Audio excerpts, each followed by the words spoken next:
akka jirtu calliftee himuu hin dandeessu. Seeftii waan jedhamutu jira Haydar. Biyyi kootiis ni achisa waan ta'eef. Dhimma nageenya siitiif jechuudha. Okay. Mee jechuun akkuma yaadaatti namni tokko bakka haa fudhise guyyaa biraa haasofna rakkoon qabu akkamiif yaate nagaadhaa? Kanaafar namni hin qamaane rakkoodha kan jennu dargaggeessi dullachisaa wal yadda namaan ba'u. Amma jechuudhaan nama waa'ee nageenyaa wal gaafachuu isa kaleessa dhufee jedhama nagaasi gaafata. Hin maalatu nuyi.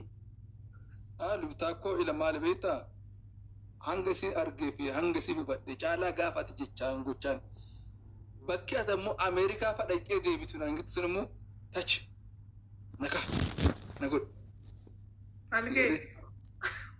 Bakki waan sun kaakkaadha maqaan naamu kaakkaadha. Ijoollee taaptaaf qophii godhafatu nu sun waati barre waa'ee tunatti himtee akkan daran dachaa jaaladhu jaalaan duraa isii qabu natti dabalte garuu bakki ati Ameerikaa jetti sun faan wayyoo. Bakee tokko. Bakka jechuun gaafa ati moodelistii illee taatu yoo rabbiidha inshaallah akkuma ta'een waan qabu itti himee itti mul'isee karadhee janajjanee jechoota gaariidhaan kennaa garaagaraatiin numan amansiifadha jedhee abdii qaba ture beeyta. Gaafa Ameerikaa dhaqxee deebitu jette dhaqullee waan tokko namni haala adda addaatiin Ameerikaa ni dhaqaa deddeebiin tun ammoo humna kiyyaa ol harkaa taate beeyta. Maaliif gatiin tikkeetti dhamtuu dhaqanii deebiin kun hin beeytaa bireeti. Heeruu mullee waan jiru walladuu ittiin cawuni. Singuchisiisu anu humaa kooti kan kutaddaa. Yoo barbaadde siif hin kuta malee an singuchisiisu. Kanaan jedhaa bara. Yaaddeen. Okay, ammarratti jechuudha dhaggeeffadhaa dubbisa siireesiitti yeroo darbinee jennu. Nu sadan keenya jiru jechuudha beektee laatteedha bultii hin qabnu. Qullaa baadoon 00 jedhe ishee karoo benni dhibbana ajandaa keessa ture sun jechuudha sii galee. Rakkoon keessan lamaan kan koo an already hawaasatti yeroo baay'ee waan dubbadhuuf hawaasni hin beeka rakkoo koo. Waan itti ibsuu barbaachisu hin qabu. Fakkeenyaaf jechuudha. Haydar kana yoo ilaaltan oolmaan isaa yeroo baay'ee sheekota wajjiniin namoota gurguddaa wajjiniin namoonni gurguddaan immoo wanti isaan si gorsanu waa'eedhuma jireenya keessatti sabaata qabaachuu addunyaa aakiraa waan si milkeessuu danda'u irratti akka humna argattu akka milee argattu akka yaada guddifattuudha waan isaan sitti dubbatan jechuudha sii galee hedduun hiriyoota namoota gurguddoonni wajjin ooluu kun bultii abbaa ilmaaniiti. Mucaan kun jechuudha yoo shamara ta'ee jedhe kunoo arraba jaraarraa lilimee fuudha. Yoo dubbii ta'ee jedhe jechuudha. Sinii galaa jira miti. Yoo qaama ta'e dhaaba ta'e waan shamarri barbaaddu wanti irraa hanqatee jedhan jiru jechuudha. No more mile for you. Abdii hukumee koi. Dhaggeeffadha. Wantumti jechuudha mucaa kana hanga yoonaa taa'ee shamara isii magaalaan isii diimtuun isii dheertuun isii gabaabduun. Sin fuudhaa sittin heerumaa sin baasaa sin buusaa. Yaadotuma akkana jedhu kana jechuudha yeroo hunda maddisiisaa wanti isa keessisu maali? Andi xiyyaaqee. Okay. Hanaan ammoo argaa jirtu asirratti jechuudha. Mucaa dhaabni sii loogaa funyaasii fungaan makootii illee ga'uu baatu homaan jedhu funyaanis qabdi. Mucaa akkanaa jechuudha sinii galee. Sinii galee. Yeroo jechuudha beektee seeqattu. Yeroo jechuudha beektee sochootu haasoftu. Namatti toltu. Maammadoowwan baay'een jechuudha karaa keessaa dhaqanii. Ani haa bareedu. Tahu kompilin orang untuk tiga Gaga, mama gadis. Nanti kan alcaras kum sampai secara semutawari. Secara semutawari. Enna mujion kun jechuudha. Hanga yoona osoo jechuudha beekte abbaa manaa ya binti ya ukti ya uktiin obboleettiidha ijoollee dhiifama rabiif wal harkaa makatte ya galbii ya asbii ya kasal ya basal jedhee jechuudha beekte isii gammachiisu dhabdee yeroo hunda quxurii lama fakkaattee akkuma koo kanaaf akkuma Haydar kana marmara. Dhabne. Wallahi namni. Dhabeetanii miti. Wallahi ati. Din qabdu qabna miti. Bannaatish qoyi kan finneedu. Ati challi dhabdi. Gansa alfallakku noo. Waa'ee dhabuu dhiisuuti miti alfallakkuu muu dhabuu dhaka. Alfallakkuu numtu dhabuu irraati malee hin jiruu miti. Nyaata adaattan noonde. Nu dhabneeti maa. Nuti dhabneeti kan kophaa ta'aa jirru. Kana nyaatta. Nyaattanno? Isa kana nyaata qottoo. እውነት ለመናገር ሜሴጅ እንኳን ለመመለስ ጊዜ የለንም። ስልክ እንኳን አናስነ ሳይለንት አድርገው ነው ግን ጥሩ ሰው ትንሽ ልባችን ተች ይሆናል። ለዚህ አዎ ዲስ ናሪኒ ኦብሲ መጋሪ ተስከባይ ኦብሲ ከናፍ ጀቹudha kanaaf jechuudha dhaggeeffadhaa baasni rakkoon shamarraniif dhiirota hin fuune hin heerumne baay'een rakkoon isaa tokko kan inni maddu filannoo baay'isuudha. tokko Exact reality jiru. Rakkoo tokkoffaan filannoo baay'isuudha. Lammaffaan ammoo nama isaan amansiisu dhabuudha. Shamarri tokko ifa manaa godhaati. Dhiirri tokko shamarri tokkos kennaa uumamaa wayii qabu. ገብጋባ ተሁ ያኛውንም ይሄን ሳይ ወደ አለመወሰን ማንሰራ keessaan qabu እሷ አይመለከተኝም ቤባኔ ሰና dhaggeeffadhaa hangatti ilmaamutti kan namni kawaanuma beekurraa dubbataa miti shamarran baay'een jechuudha yeroo baay'ee xiyyeeffannoon keessan guddaan filannoo namoota baay'ee ta'uudha fiizikaalitii keessan irratti fookas gochuu irratti xiyyeeffatu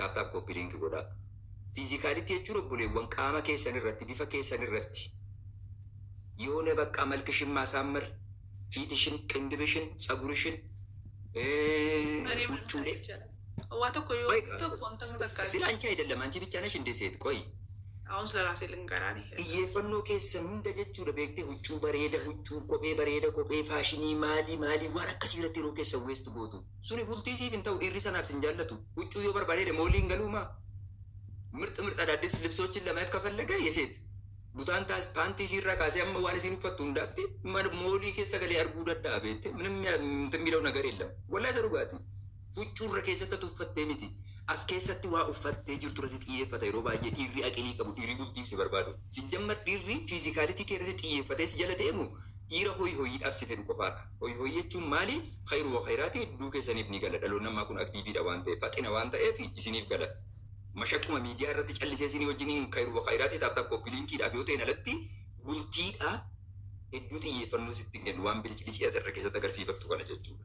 Isinii galee gocheen jittuu zaggast bro laayivii galee dhufuu barbaade abdii hukumee gastii miti inni kun beektee abdii kiyya laayivii galee hundumtuu jechuudha.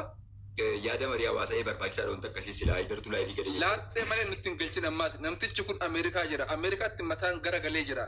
Inni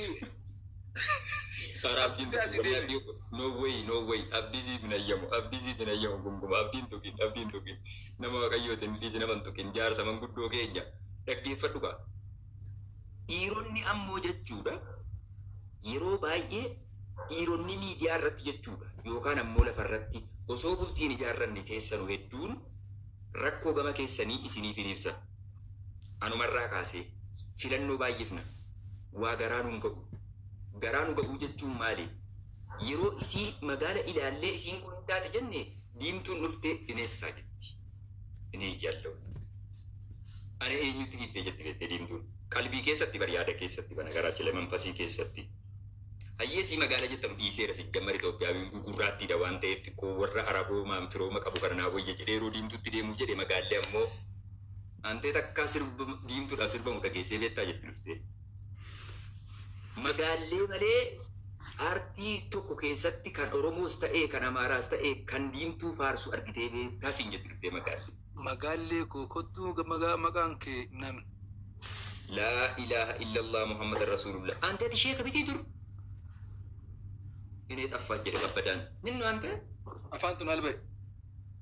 Magaalleen bifaan boonti diimtuun kun konaan boonti kam jaalleetan kam isan lachuu garaana nyaatti jedhee. Eenyuni Daawit Mokonnin jechuudha. Muluu Baqqalaa immoo jechuudha. Ashamiyaa magaalaa qal'aa akka mudhii sonsa anoo sii dafee akkamiin obsa. Magaala. Diimtuun faayidaa qabdu yaa hanaan dafee of dhaqqabii. Atti canaqii dhiise sin laallatu. Bakka gadiiroo tokko fuula kee hiikii hanaan.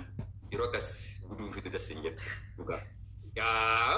እንደዚህ ነው እንጂ አልፈርሃን ልበንት ማሻአላ አብዲን ኩኖ ወለሎ በረሱ ይራ መጋሌ ኮ ኤኙ መቃን ከ ይቻለ ኩኖ ከናፍ ጀቹ አይደረገፈዱ ስመ ዱጋን ሲንጀዳ አይደረገፈዱ ፊለኑ ባይ ሸመረ ጨልስቴት ይፈርኖት ጎቴ ፊ ዱከና shamarri akka abbaan qabatetti si galee fardiin shamarri jedhan akka abbaan leenjifatetti fokkattuu sataatu gabaabduus dheertuu sataatu qabaa tolfannaan garati siileffatte siilessuu waan jedhamtu jira beektuu laata ijoolleen baadiyyaatti yeroo haadholiin keenya eelee fa'i jalqaba jechuudha guyyaa jalqabaa yeroo godhamu wanta adda addaa alarraa itti dhufee jechuudha ija raafuu jedhanii maal godhanii siilessuu guyyaa jalqabaa jabanaa fa'is akkuma sana godhama maaliifi shaarpii goota guyyaa jalqabaa sana akkuma guyyaa jalqabaa sana qartetti yeroo dheeraa si tajaajila jechuudha sii galee shamarris keessattuu dhiira arsii taateen beektaa waan kana jechuudha jalqaba gaafa abbaa manaatti dhattee jettu alangee dura kaa'ee harrarreen beeku tarii dhaloonni kun waan sana dhiisuudhaan